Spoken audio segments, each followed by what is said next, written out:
tunjukkan maksud moral. Next.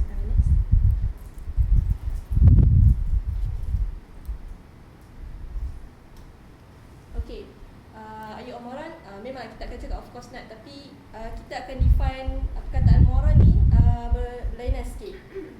Maksudnya saya ambil define moral dalam buku ni. Baguslah buku ni Even a Moron with a Dream. Biasanya buku bisnes, tapi bukanlah pasal bisnes sangat. Dia cerita pasal macam mana kita nak improve life kita. Macam dalam buku ni dia kata apa itu moron. Moron are people who go to work, come back home, go to work, come back home, go to work, come back home. Itulah kalau macam kita sebagai student kan, pergi kuliah, balik di kafe, tidur kat katil, pergi kuliah, macam tu lah. Itu adalah moron. Lepas tu, they live a sad existence. A moron is the average person who has repetitious routine. He has no direction in life. He is basically the guy who floats around, who lives day by day, not exactly going anywhere. They live in a comfort zone, a position of right kursi. So kita tanya diri kita, am I a moron? Okay, next. Beli lah buku ni. Beli lah. Tak ingat berapa ringgit, tapi baguslah buku ni. Okay, so the next question kita akan cakap pada kita. Okay, kita dah tahu kan sama ada kita moron or not. So kalau kita adalah a moron, saya pun sendiri mengakui lah, saya pun a moron juga. Tapi kita cakap kat diri kita, stop being a moron. Berhenti jadi seorang moron. Okay.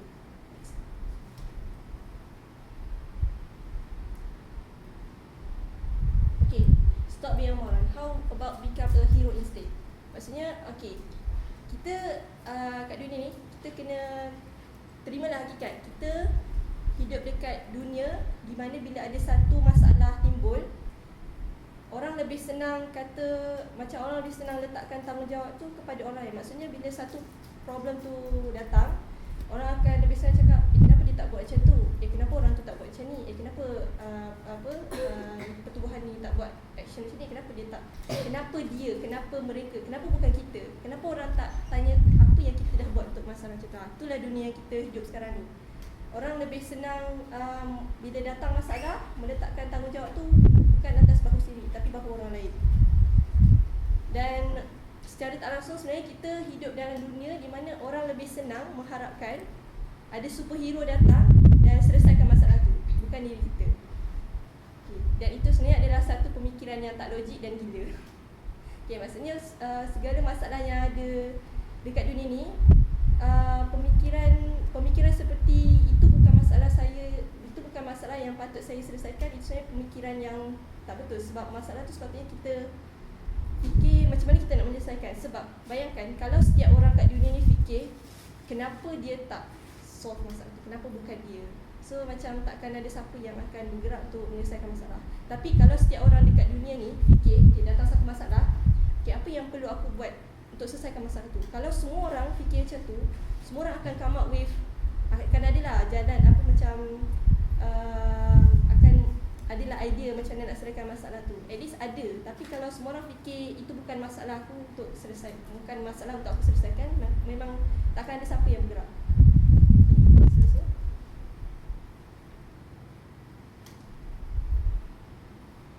Okay, dalam buku ni pun dipetik dari buku ni. Buku ni cakap, ask a 5 years old children, do you want to be a multimillionaire and conquer a world? Okay, lepas tu of course budak akan cakap yes. Lepas tu tapi macam kita lah kan, kita dulu masa kecil-kecil kita ada banyak sangat cita-cita. Okay, kita cakap sikit cita-cita masa kecil-kecil. Kita sama lagi. Cita-cita dia apa? Lecturer. Yang lebih besar dari tu? Doktor. Yang lebih besar. Nak pergi mara ke? Tak ada. Ada cita-cita. Cita-cita masa kecil. Masa kecil dulu ada cita-cita apa? Doktor. Besar dari tu? Tak ada. Tak ada nak pergi berperang ke? Tak ada. Yang belakang? Lecturer. Tak ada yang lebih besar. Tak ada. Nak pergi Wonderland ke? Tak ada. Macam Alice in Wonderland? Tak ada. Okay, itu dulu masa kecil. Sekarang fikir balik. Adakah jalan yang kita pilih tu sama macam apa yang kita nak dulu? Kenapa?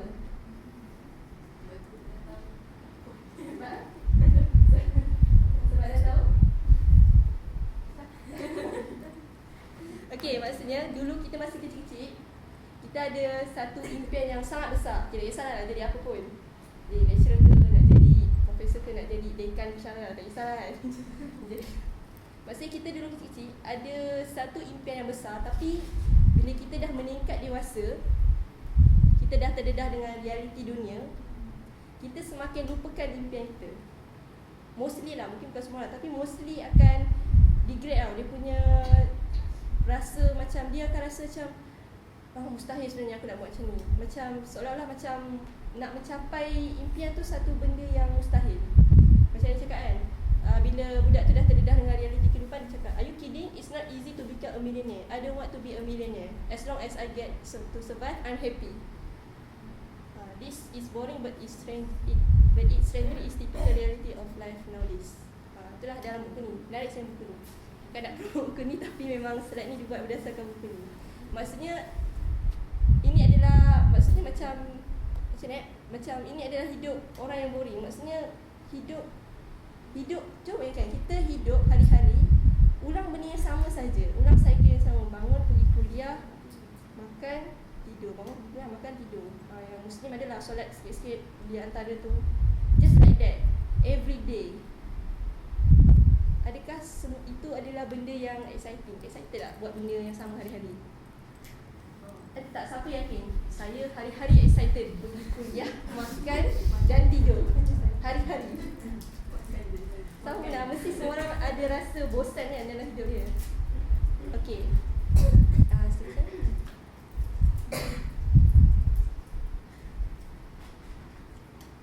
Okay, boleh bahasa Inggeris. Okay, kat dunia ni kita tak boleh nak mengharapkan macam datang Batman tiba-tiba datang buatkan kita punya assignment. Tak ada superhero yang akan datang menyelamatkan kita. Kalau hidup kita bosan ataupun hidup kita rasa kita tak bermakna, kita sendiri yang kena mengubahnya. Kalau datang masalah apa-apa hal pun, kita sendiri yang kena bergerak. Instead of kita fikir bila hero nak datang ni, bila pertolongan Allah nak datang ni, instead of kita fikir macam tu, kita sepatutnya twist sikit pemikiran kita. Kita fikir apa yang patut aku buat, kenapa tak aku yang bergerak. Sebab Allah pun sebut dalam Al-Quran, Allah tak akan mengubah nasib sesuatu kaum kecuali melainkan dia sendiri yang berusaha mengubahnya. Maksudnya memang pertolongan Allah tu dekat, tapi hanya bagi mereka yang berusaha dan mencari pertolongan. Macam kita nak, yelah macam apa, ada pepatah Melayu tu apa, bersusah-susah dahulu, bersenang-senang kemudian. Maksudnya itulah realiti sebenarnya.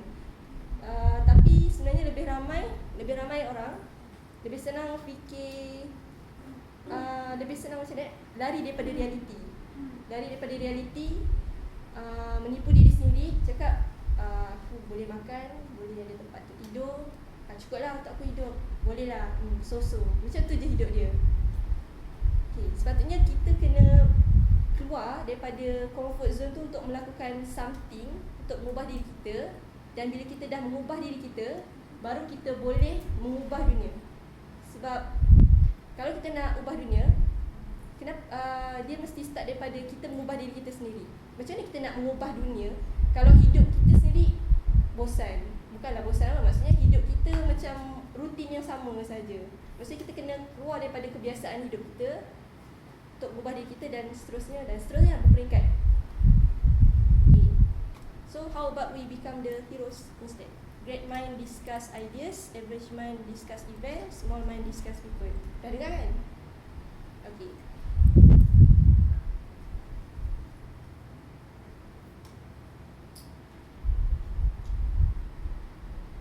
Okay, jom kita jadi hero. Okay.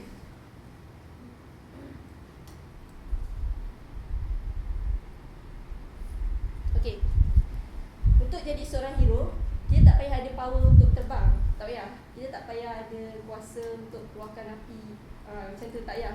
Semua orang boleh jadi hero, tapi mesti cari apa yang kita pandai. Maksudnya apa yang kita mahir, ataupun apa yang kita boleh sumbangkan untuk ummah kita, untuk agama kita, untuk siapa lah. Maksudnya apa yang outstanding quality yang kita ada.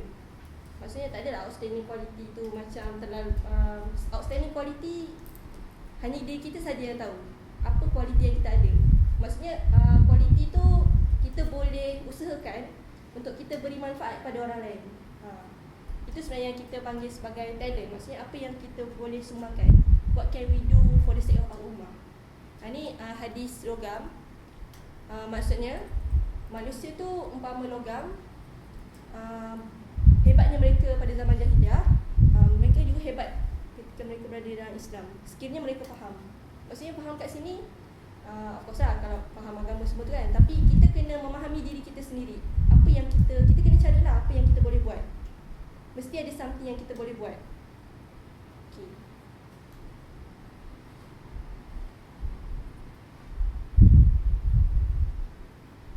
Okay. Untuk mencari macam tadi nak cakap, setiap manusia dia ada potensi dia orang masing-masing. Tapi ramai antara kita yang rasa lebih senang, kita dah cakap lebih senang ikut flow dunia. Macam ikut je apa yang like go by flow gitulah lebih kurang. Being mainstream maksudnya lebih kita lebih senang berada dalam comfort zone. Macam ada tak berapa ramai je manusia yang akan macam kita dah selesa kan duduk college ke duduk mana-mana lah kan. Ada tak macam tak ramai orang yang akan korbankan hujung minggu untuk pergi program-program yang bermanfaat lah. Contohnya program yang tarbiyah ke, program-program yang meningkatkan ilmu untuk masa depan ke. Tak ramai yang buat macam tu. Ramai yang akan spend hujung minggu pergi jalan-jalan sana sini, Friday night pergi club ke, lebih kurang macam tu lah untuk menyeronokkan diri. Many people settle themselves in comfort zone. Okay. So untuk jadi hero, dia jalan yang dia pilih tak sama dengan orang lain. Dia mesti berbeza dengan orang lain. Maksud berbeza kat sini, first kali dia mesti ada keberanian untuk berbeza daripada orang lain. Ada certain orang dia ada kesedaran. Tapi sebab dia duduk dalam satu kelompok yang macam ni lah, macam manusia yang tak mau keluar daripada comfort zone dia orang, dia tak ada keberanian. Dia ada kesedaran tapi dia tak ada keberanian. So at the end dia macam tu juga. First thing mesti ada keberanian untuk mengubah diri, untuk keluar, untuk berbeza daripada orang lain. Okay, inilah surah Ar-Ra'd ayat 11. Allah tak akan mengubah situasi sesuatu kaum sehingga mereka mengubah diri mereka sendiri. Okay.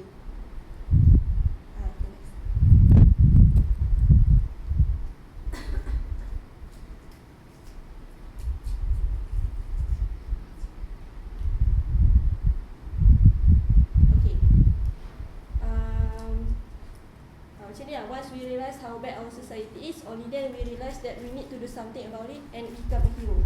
Maksudnya kita memang first sekali kena sedar apa yang patut kita buat dan kita kena ada keberanian untuk melakukan sesuatu.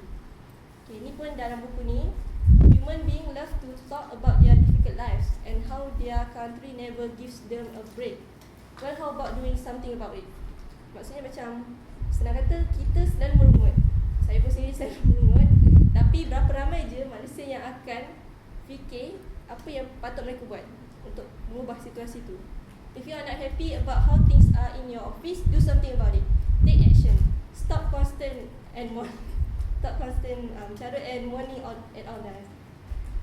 If you say you want to achieve success, but what are you going to do about it? Okay, next.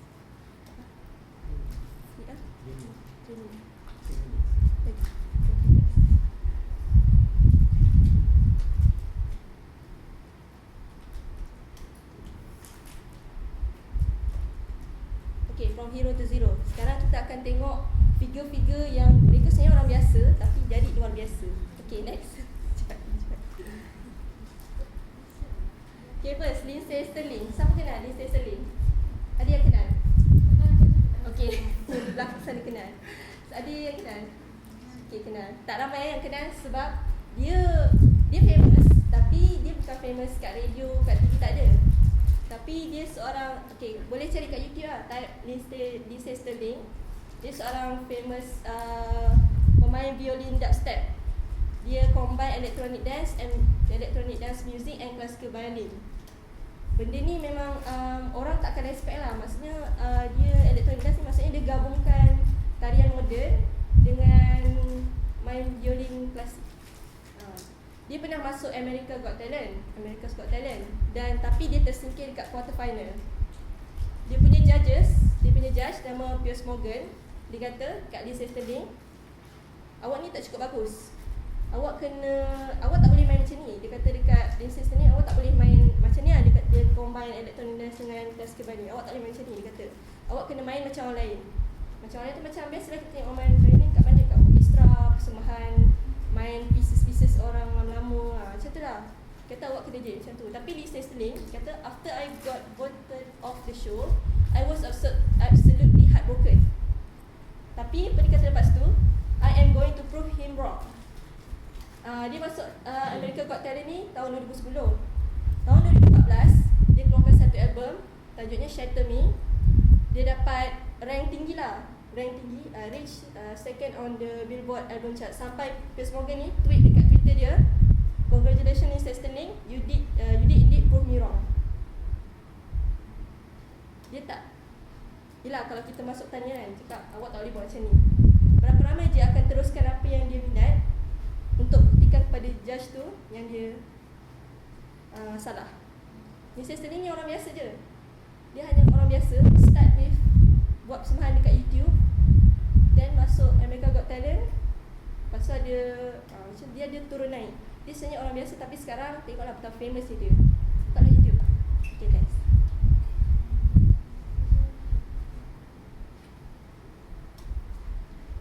Next, okay, Stephen King. Siapa kenal? Okay, siapa? Yang layan novel Inggeris selalu kenal lah Stephen King ni siapa. Dia seorang novelist thriller. Ni pencapaian dia lah. Sampai 350 juta kopi semua. Banyak novel-novel dia bestseller mostly. Tapi formula dia sebenarnya orang biasa, tapi dia buat sesuatu yang luar biasa. Dia orang biasa asalnya, tapi usaha dia luar biasa. Apa dia buat? Dia kata, read and write 4 to 6 hours a day. If you cannot find the time for that, you can't expect to become a good writer. Dia spend at least 4 to 6 jam untuk itulah, itu apa dia buat. Dan dia limitkan sehari mesti tulis 2,000 patah perkataan. 2,000 patah perkataan tu lebih kurang esei, surat lah, 5-6 surat itulah. Okay, lepas tu dia kata setahun dia akan pastikan dia baca 70 hingga 80 buku. Lebih kurang 7-8 buku dah sebulan. Ada tak? Sebulan berapa buku baca? Satu. Lebih kurang satu lah kan? Lebih kurang satu bulan satu buku. Satu bulan satu buku, setahun 12. Tapi Stephen King 70-80. Dahsyat kan? Untuk dia jadi luar biasa tu, dia ambil step luar biasa. Sebenarnya kita semua, kalau kita ambil step luar biasa, kita akan jadi luar biasa. Turun naik tu biasalah.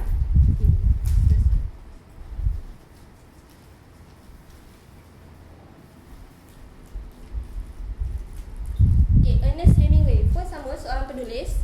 Tapi dia penulis veteran lah. Dia travel ke seluruh Europe semata-mata untuk hasilkan sebuah novel. Sebuah novel yang bertajuk For Whom the Bell Tolls. Ada banyak terjemahan. Kalau bahasa Melayu, Bila Genta Bergema. Betul ke sebutnya? Tak tahu lah. Itulah. Lepas tu banyaklah dia macam travel satu Europe. Europe tu bukan kecil kan, tapi semata-mata untuk hasilkan sebuah novel. Dan novel tu dapat award. Novel award tak silap. Lepas tu lagi satu, dia travel ke Cuba.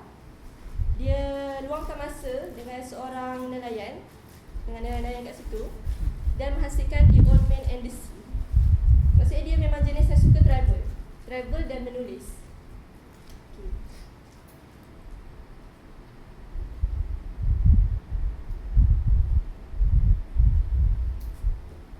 Okay, ni budak sains tahulah. Okay, Gregor Mendel. Ada tak yang tak kenal Gregor Mendel? Tak kenal. Okay, Gregor Mendel ni dia seorang paderi. Okay, dia seorang paderi. Tapi dia dikenali, kita kita tahu dia sekarang sebagai father of genetic sebabkan eksperimen kacang pi dia tu. Kenapa dia buat eksperimen kacang pi? Dia paderi je pun. Kenapa ya? Sebabnya satu, dia tak setuju dengan Joseph Gottlieb. Dia tak setuju dengan seorang saintis ni, susah sangat nama dia. Seorang saintis ni, dia kacuk dua plant dan lepas tu dia punya result dia kata plant A tambah plant B dia akan hasilkan offspring yang adalah sikit-sikit macam parent ataupun menghasilkan sesuatu yang baru. Macam tu je dia punya hipotesis. Dan Mendel tak puas hati. Dia buat eksperimen baru. Dan kedua, sebelum teori Mendel diketengahkan, sebelum tu teori yang paling famous ialah teori natural selection, Charles Darwin. Mendel ni seorang yang beriman, beriman kepada Tuhan je lah. Charles Darwin ni dia atheist. So Mendel ni dia oppose teori Darwin. Maksudnya kenapa dia buat eksperimen kacang tu? Sebab dia nak buktikan God's special creation. Maksudnya dia nak katakan kat dunia ni semuanya dicipta oleh divine power of God. Hanya kekuasaan Tuhan saja yang menciptakan segala-galanya. Sedangkan teori Darwin segala-galanya secara natural. Atas dua sebab ni dia buat eksperimen dan kita guna pakai sampai hari ni yang kita tahu sebagai Mendelian genetics. Tapi dia dah dapat result kan. Dia dah buat eksperimen kacang, banyak-banyak kacang. Dia dah dapat dia punya result. Dia propose dekat saintis-saintis dunia kan. Itulah dia buat press conference, dia present pada saintis lain. Tapi saintis lain semua tak terima, reject. Dia kata your work is rubbish. Dia bukan macam tu lah, lecturer cakap macam tu, tiru je lah. Lecturer cakap macam tu kan. Dia punya eksperimen, lama dia buat eksperimen, 5-6 tahun dia buat eksperimen, tapi tak diterima. Dibuang macam tu je. Sebab orang lebih percaya kepada saintis sebelum dia yang kata tapi dapatlah dia kurang macam parent sikit, ni sikit. Sampai Mendel mati, kerja dia tak diterima. Dia tak pernah rasa kerja dia tu diterima. Tapi beberapa tahun lepas tu, beberapa orang botanis buat kaji balik eksperimen dia dan buat balik, dan terbukti Mendel betul. Dan kita guna sampai hari ni. Dia seorang paderi je, tapi dia punya reason nak buat tu sangat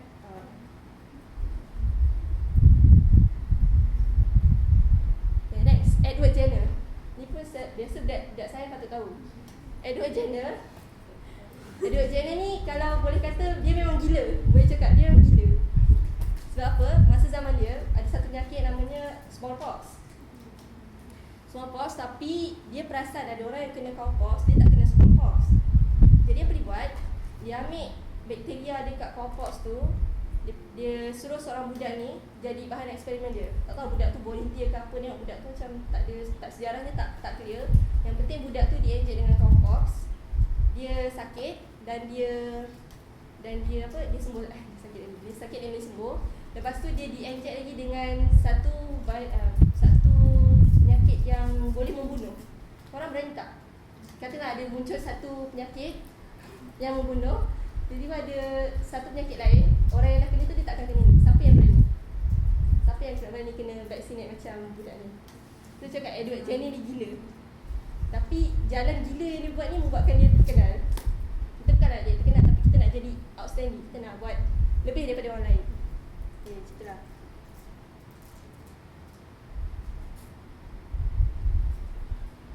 Ada masa lagi? Setengah. Ini last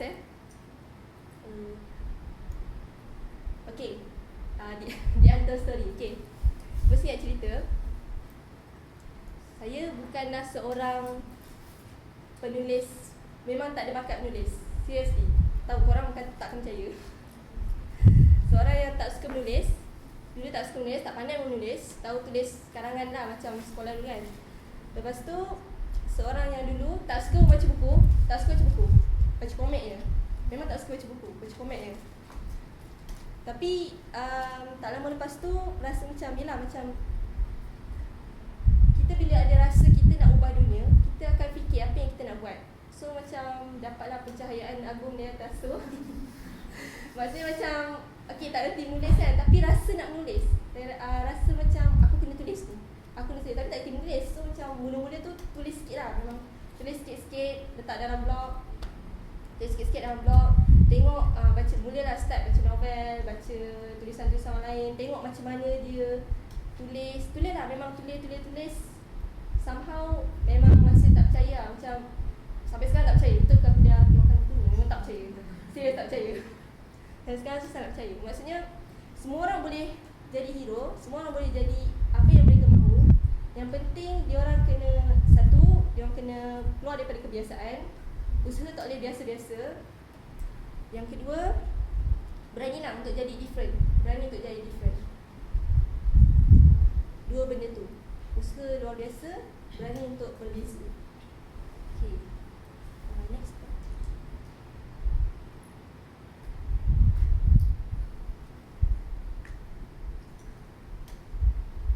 Okay, we are heroes. Itulah point lepas ni ulang balik lah. Dua trait tadi.